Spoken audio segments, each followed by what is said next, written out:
Hello and welcome to my channel. If you are new here, my name is Purvi Bhave. I am a Garb Sanskar coach, Akashic reader and spiritual healer.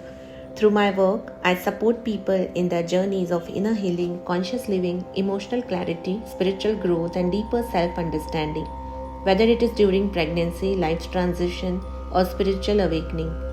The Bhagavad Gita has played a very important role in my own life. However, over the years, I noticed something very common. Many people genuinely want to read and understand the Gita, but they feel disconnected because of its complex language and philosophical depth. That is why I wrote a book called Gita for the Modern World.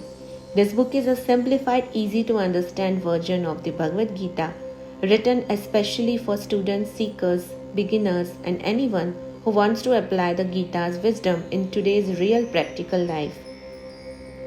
If you feel called to read it, you can find the link to buy the e-book in the description of this video.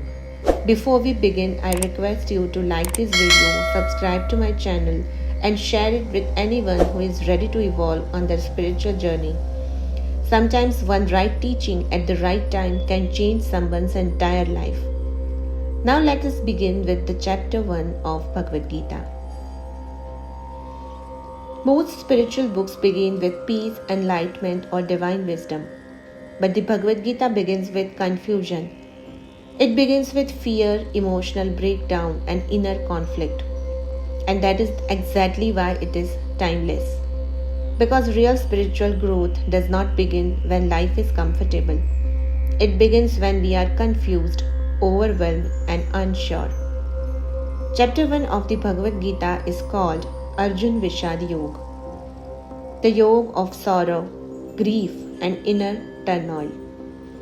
This chapter does not give solutions, it prepares us to receive wisdom. The Bhagavad Gita takes place on the battlefield of Kurukshetra.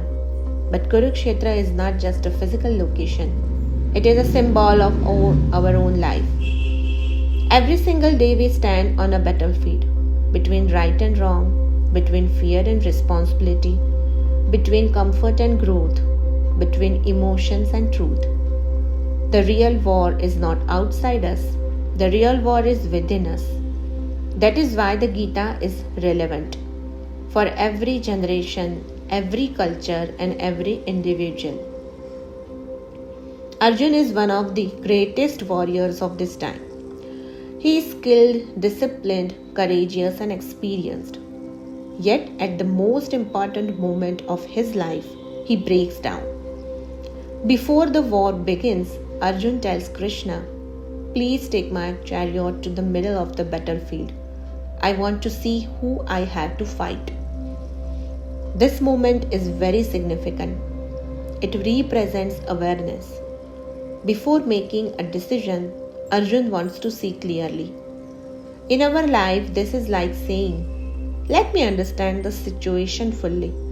Let me see the consequences. Let me pause before acting."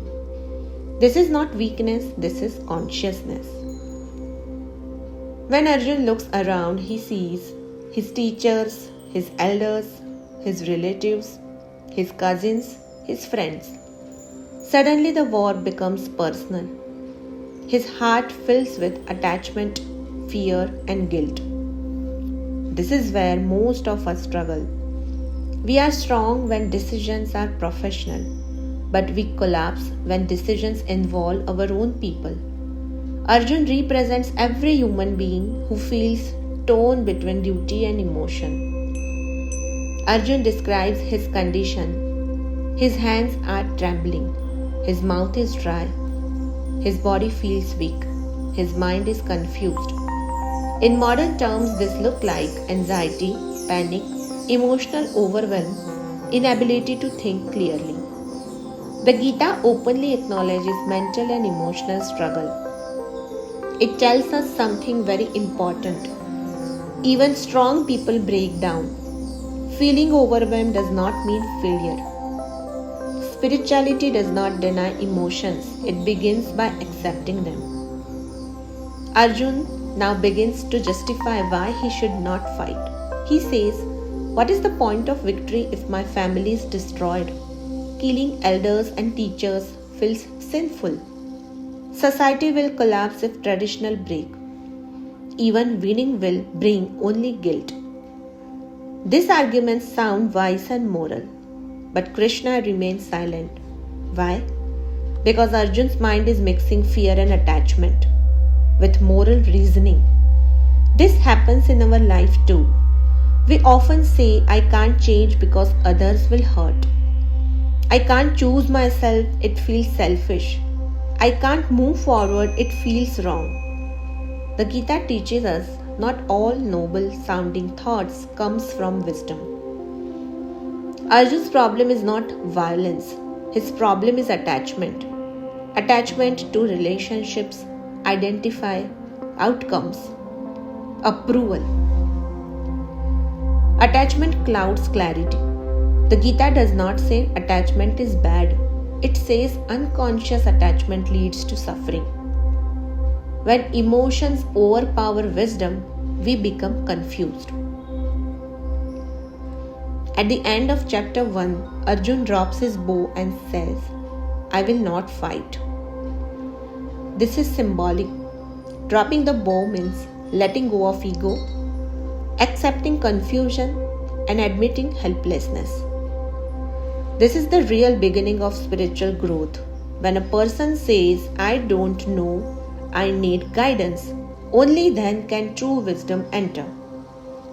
Chapter 1 teaches us confusion is not failure, emotional breakdown is not weakness, questioning is healthy, seeking guidance is wisdom, silence prepares us for truth.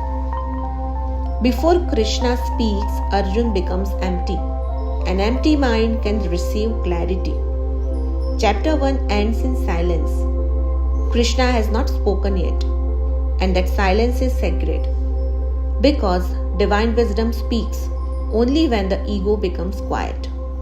If you are feeling confused today, remember, Arjun felt the same. And that confusion became the gateway to the greatest spiritual wisdom ever spoken. In the chapter 2, Krishna will begin to guide us toward clarity, detachment, and truth. Thank you for being here. Do like, subscribe, and share this video with those who are ready to grow spiritually. And if you wish to read the Gita in a simple, practical way, do check out my book Gita for the Modern World from the description below. Hari Om.